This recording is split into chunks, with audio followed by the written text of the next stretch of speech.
Un billón está en mi mente, yo sé que es mucha gente. Un billón está en mi mente. Hello and welcome to the Un Billón Mindset podcast. I am your host, Marisol Uribe, aka Enfermera Marisol. And today I have someone very special on the show. He's an author, entrepreneur, business owner, speaker. Introduce yourself. Thank you for being on the show. I'm from South Florida. I'm many things. I'm a loving father. I'm a loving son. I am what I say I am. We all are. We create our legacies. We create our destiny. You know, if you want to be a writer, announce it. Say my intentions are to be a writer. It's just write. Perfect. I love that. And Omar is the author of What If It Did Work? And he says all the time in his social media, if you follow him on Instagram, how you need to ask yourself better questions. And it's in the questions that you could truly discover more about you and more about other people. So can you tell me a little bit more about that, how that came about? Yeah, because we always focus on the negativity. We always either want to rewrite or relive our his story or her story. And that's why so many of us are down. So many of us are depressed. So many people right now, it's going to be the holidays. Oh my gosh, I'm all alone for Thanksgiving. I'm all alone for Christmas, Kwanzaa, Festivus, Hanukkah. Quit focusing on stuff like that. In fact, most people, if you ask them, what is it that you're looking for? They can't tell you. They have no idea, no clarity. Well, if you have no clarity, then how is God? How's the universe? How are you going to create this life that you want? I want to find my soulmate. Well, so what's your soulmate look like? And they'll only tell you the negative stuff. Oh, I don't want a bipolar. I don't want toxicity. I don't want drama, a cheater. I don't. Okay, well, congratulations. We know what you don't want. What is it that you do want? And it's a simple thing that you can do is just write down a list of things. Write down a list of things that will move you. I'm a guy, so it would be a woman. I want somebody to build an empire with. I want somebody that's in personal development. I want somebody that believes in me. Just write down. I don't care. Even if it's the vain stuff. I want a woman that's a brunette. I want a Hispanic woman. I want this. I want that. Be as clear as possible. And what a lot of times is we pretend we have these non-negotiables. Oh, I don't want anybody that's a smoker. And then lo and behold, you're like, okay, so then why are you with the oh. And it's because one, you didn't know. Yeah, clearly it wasn't a non-negotiable. Clearly you were just creating just to say things. And maybe it was a non-negotiable, but maybe if you would have written it down, maybe if you would have known. But, a lot of people go through life not knowing what they want. They have no goals. They have no directions. They have no dreams. And then they listen. If they do have a dream, they listen to somebody that has zero dreams and brings them down to reality because they quit dreaming. They quit believing in themselves. Totally. And you know what? I had the pleasure of being at a networking event, a little mixer with alumni from my university and students. And they were asking me, how did you do it? And they have narrow vision, right? Anything and everything is being thrown at these undergrads right now. People are just starting. They've chosen their majors. Some aren't sure. And to be honest, these questions can continue throughout our adult life, right? Of insecurities, inadequacies. So there's kind of two routes to go about it. Are you one to tell someone to choose something and do it quick and go all in? Or do you have the mentality of try a lot of different things because it's okay to not know what you want to do? Oh, yeah, no, that's a great question. For starters, don't be a dabbler. A dabbler is somebody that's not all in. They're trying everything. It's their excuse. It's their woo, thank God I didn't go all in on that one. A dabbler, you've never heard anybody go, yeah, I dabbled a little and I became super successful. No, what a person needs to do is they need to go all in. They need to have a plan. They need to know what they want, what wakes them up, what motivates them, what is their true purpose. Go with that and start taking action. A lot of times people, yes, they're not the dabbler, but they're waiting. They're waiting in vain. They're not Bob Marley. Quit waiting in vain. Quit waiting for the right opportunity. Quit studying. Quit. Oh, I'm gathering information. All that is that's fear saying, "Oh man, don't do anything. Don't do anything." And what happens is one day you wake up, you're like, "Oh, I'm too old. I can't do it anymore." And then regret hits, and regret is way worse than potential. Potential is the person that's like, "Oh, you got so much potential." It really means you're super lazy. I have zero faith in a person with potential. That's like giving a person a Lamborghini. They park it outside. There's no keys, nothing. Like, oh, look at that car. Ooh, that's absolutely good. But the incompetent person that constantly takes action, consistently takes action, believes in themselves, knows without a doubt, and I have without a doubt, I know the more action they take, they're failing forward. They're falling forward. They're getting closer and closer to hitting their goal. They're literally less than 3 feet away from gold, in my opinion. And you hit it right on the nail, Matt. It's that consistency, right? It's the building of strong habits over time that give you those congruent results to where you say it is that you're headed. So can you tell me a little bit about maybe some struggles that you had and how did you overcome them? We have all our struggles, not because we were born. We're born great. We're born in God's image, Jesus Christ, etc. We were born to thrive. What happened is all our doubts, all our hangups, all our fears were placed in us by society, by our parents, by our friends, by our neighbors. Don't talk to strangers. Don't touch this. Don't do this. To feel like, hey, we're here to protect you. No, it's the worst case. That type of protection has pushed us further away. You and I, we couldn't walk originally. And we kept on falling down. And we kept on falling down. It was the only time parents were like, yes, you're going to get back up and you're going to do it. Mm-hmm. That's how we should always live our lives. Nobody was ever like, oh, you know what? These two can't walk. Let's get them a wheelchair. Walking is not for you. But that's how we handle everything else. I have hangups because I've had them since I was a little kid. All we can do is be aware.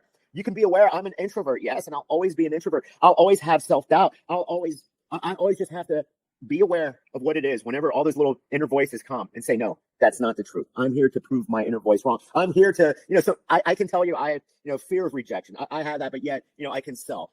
It's just something that you have to push past your inner voice, push past the fear.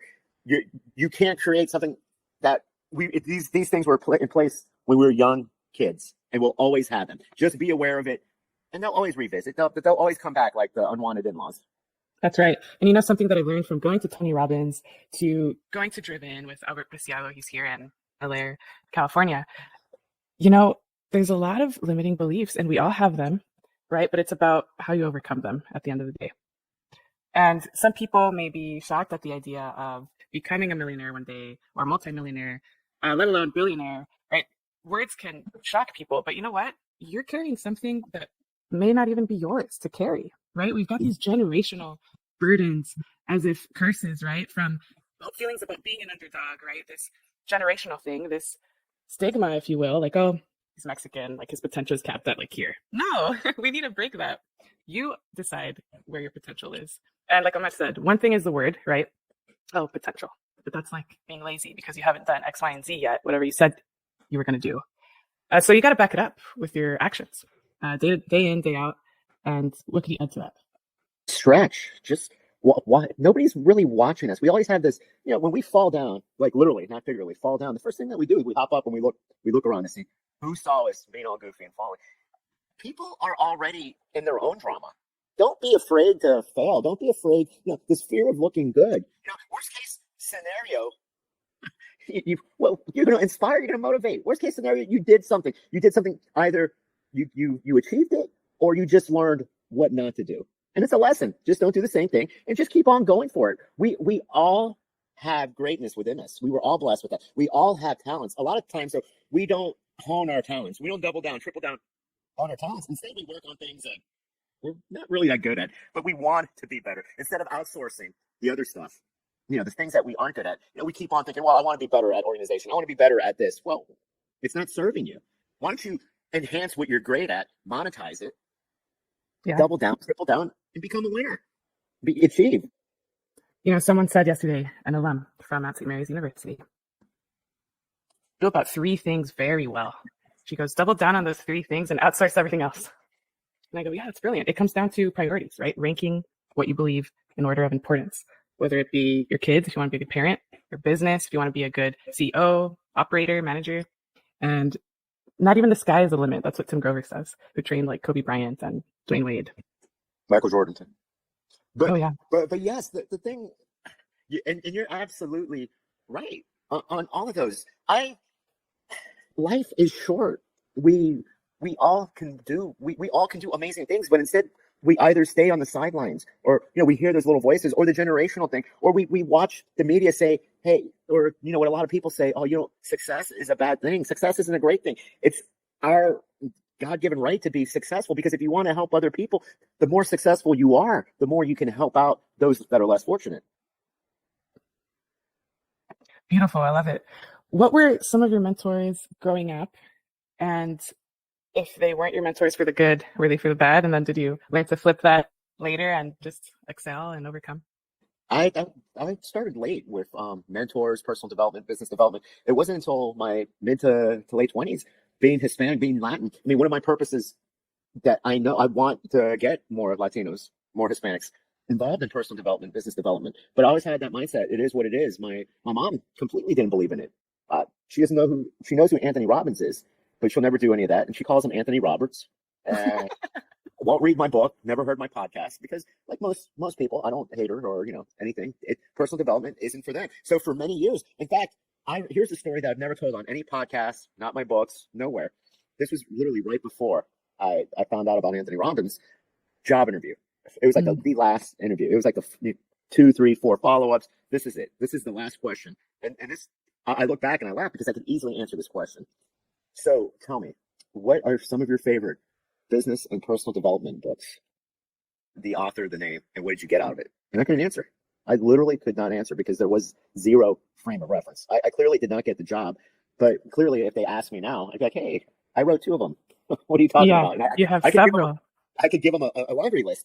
But yes, no, my mentors growing up, it was always, I had to flip the switch. My mom, I love her, but she didn't have the tools, the greatest tools. She had me at 20.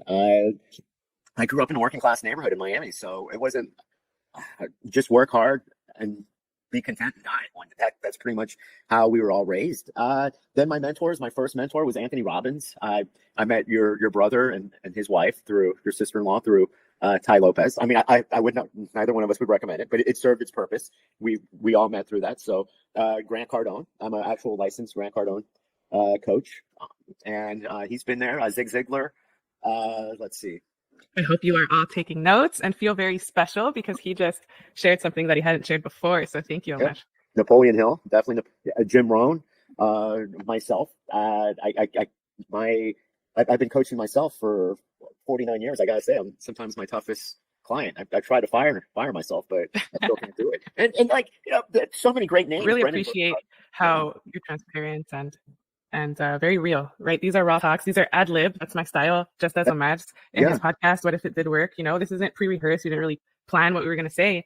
And that's what I love, right? You're getting real talk, mentorship from someone who's been there, done that. And if you're liking what you're hearing so far, subscribe, share the show, because there's no ads being run in this show. So it's just word of mouth right now. And check out the description for links to his materials and mine as well. So what are you working on right now, Omar? On living on myself. Every day I wake up with the opportunity of being just a better version of who I am, a better father. Things that I'm working on right now.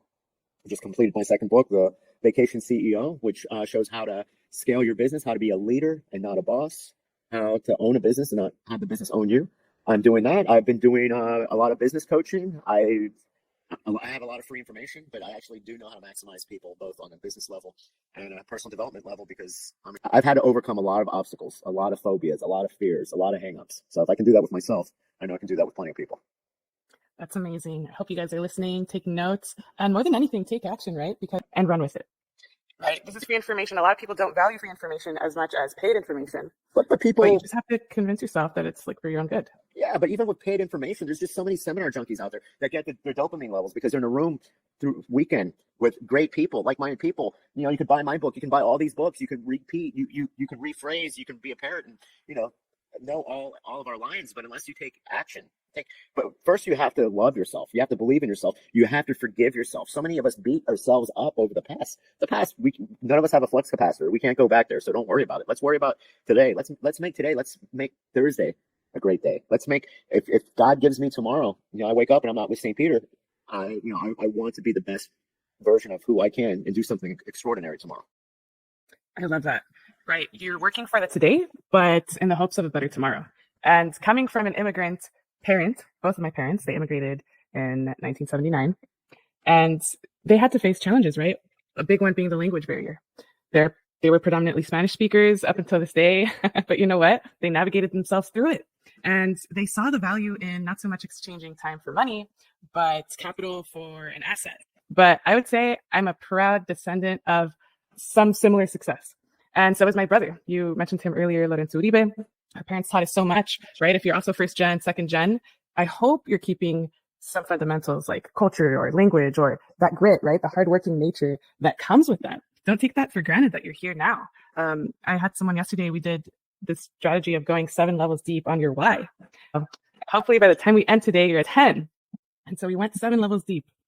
Why do you want to become a nurse? Her answer. And the first couple answers come from the mind. But the last 2, they come from the heart. And I could tell she was getting emotional. Towards the 10th one, we stood up, I asked her for a hug, we embraced.